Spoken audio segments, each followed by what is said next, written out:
I'm retiring from intercounty refereeing. I'm saying that now, but like come the spring next year, we'll say like when the evenings get bright again, like probably I'll be saying like maybe I shouldn't have done it, but no, I feel like that I have given a good number of years at intercounty. I'm 26 years refereeing intercounty games, and I feel I've given a good lot of time. And I have 2 boys coming up, and I want to spend more time with them.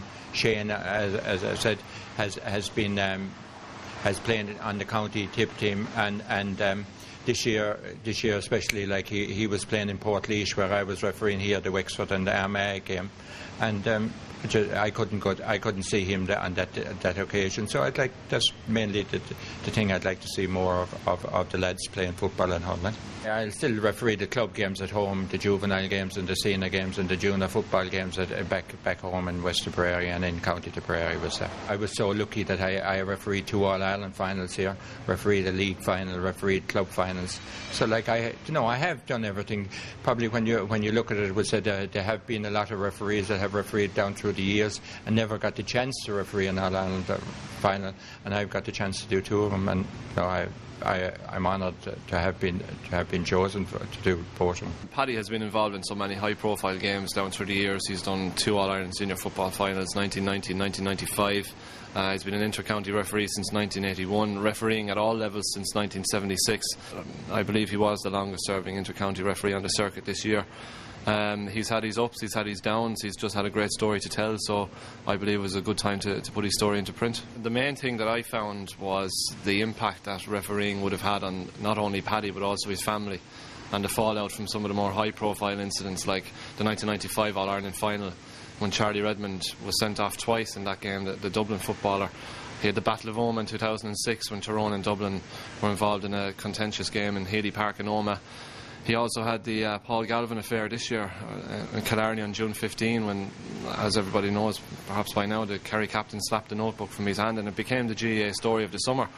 But it was one man was probably forgotten in all of this, and his voice was never heard, and that was Paddy Russell, and now he has a vehicle to tell people what really happened that day. It never happened to me before, would say, like, so it's all new to me also, like, but like all I did that day was pick up my notebook and continue on, would say, give him the second yellow and the followed by the red, and work from there, like, but Paul, as far as Paul Galvin was, like, his whole season was kind of, ruined over the silly thing, like, as far as I'm concerned. He came out on television the following evening and apologised for what he had done, like, and I suppose Paul knew himself, like, that he had done wrong, and he accepted.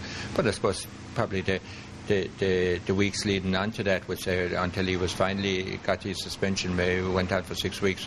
But would say every time they mentioned Paul Galvin, I was photographed. Would say on the paper, would say picking up the notebook, like, and he beside me, like, that one thing was what I didn't like, was as such.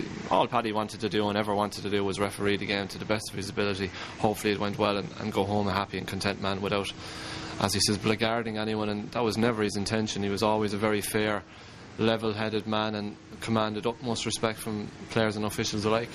I called it the way I saw it on the field, and I wouldn't dream of doing anybody any harm or doing anybody any wrong. And most referees that go out would do the same thing. But like, we won't get all our decisions right. We won't see everything, we'll say. Whereas we'll say a camera, if there's 100 cameras at the ground, or how many cameras will be at the ground, they'll pick up things that we won't pick up, and that's the thing. Like, we won't pick up everything, but like that's the thing about it. Like, and I think the majority of people out there will respect that they know. Will say you can only see so much. Like,